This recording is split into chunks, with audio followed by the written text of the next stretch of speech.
اعوذ باللہ من الشیطان الرجیم بسم اللہ الرحمن الرحیم۔ خواتین و حضرات، مباشرت کب، کیسے اور کس حالت میں نقصان دہ ہے؟ آج ہم ان غلط طریقوں کا ذکر کریں گے جو ہمارے لیے نقصان کا باعث ہیں، تاکہ ہمیں ان نقصانات سے بچنا چاہیے اور ہم صحت مند زندگی گزار سکیں۔ کافی لوگ ان باتوں سے ناواقف ہیں جس کی وجہ سے مباشرت ان کے لیے باعث بیماری بن جاتی ہے۔ وہ چند باتیں کون کون سی ہیں؟ آئیے ان کا ذکر کرتے ہیں جن پر عمل کر کے ہم خوشگوار زندگی جی سکتے ہیں۔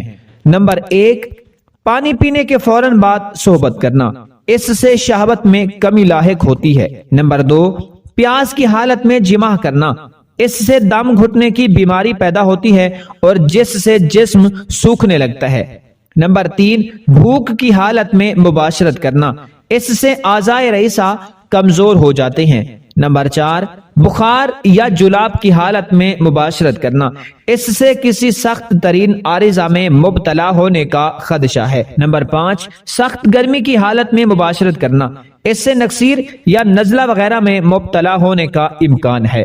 نمبر 6، ورزش کے بعد جماع کرنا، اس سے تشنج میں مبتلا ہونے کا خوف ہے۔ نمبر 7، غسل کے فوراً بعد جماع کرنا، اس سے خفقان یا جنون میں مبتلا ہونے کا خطرہ ہے۔ نمبر 8، غم و خوف کے وقت مباشرت کرنا، اس سے بیماریوں میں زیادتی کا احتمال ہے۔ نمبر 9، پاخانے کی حاجت کے وقت میں جماع کرنا، اس سے پیشاب کی نالی میں ناسور پیدا ہونے کا اندیشہ ہے۔ سوال، بیوی کے منہ میں زکر ڈال کر خواہش پوری کرنا کیسا؟ مفتی صاحب، کئی مرتبہ ایسا ہوا ہے کہ زوجہ کے منہ میں زکر ڈالا ہے جو کافی اچھا لگتا ہے، لیکن بسا اوقات خواہش بھی وہیں پوری ہو جاتی ہے۔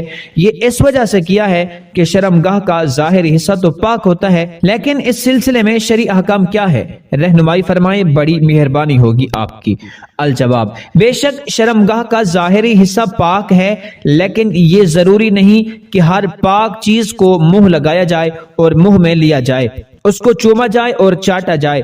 ناک کی رطوبت پاک ہے تو کیا ناک کے اندرونی حصے کو زبان لگانا، اس کی رطوبت کو منہ میں لینا پسندیدہ چیز ہو سکتی ہے اور اس کی اجازت ہو سکتی ہے؟ پاخانے کے مقام کا بھی ظاہری حصہ بھی ناپاک نہیں، پاک ہے، تو کیا اس کو چومنے کی اجازت ہوگی؟ نہیں، ہرگز نہیں۔ اسی طرح اپنا ذکر بیوی کے منہ میں ڈالنے یا بیوی کی شرمگاہ کو چومنے اور زبان لگانے کی اجازت نہیں، سخت مکروہ اور گناہ ہے۔ کتوں، بکروں وغیرہ حیوانات کی خصلت کے مشابہ ہے، اور منہ میں ہی شہوت پوری کرنا یہ تو بہت ہی زیادہ بڑی اور بری بات ہے اور گناہ کا کام ہے۔ اگر شہوت کا غلبہ ہے تو فرج میں صحبت کر کے ختم کر لے۔ خواتین و حضرات، ذرا غور کیجئے، جس منہ سے پاک کلمہ پڑھا جاتا ہے، قرآن مجید کی تلاوت کی جاتی ہے، درود شریف پڑھا جاتا ہے، اس کو ایسے خسیس کام میں استعمال کرنے کو دل کیسے گوارا کر سکتا ہے؟ ایک شاعر کہتا ہے کہ 1000 بار بشویم دہن ز مشک و گلاب، ہنور نام تو گفتن کمال بے ادبی است۔ 1000 مرتبہ مشک و گلاب سے منہ دھوں، تب بھی تیرا پاک نام لینا بے ادبی سا ہے۔ اللہ تعالی ہم سب کو دین اسلام کے مطابق عمل کرنے کی توفیق عطا فرمائے، آمین۔ اگر ویڈیو اچھی لگی ہو تو اسے لائک اور چینل کو سبسکرائب بھی ضرور کر دیں۔ جزاکم اللہ خیرہ۔ السلام علیکم ورحمۃ اللہ وبرکاتہ۔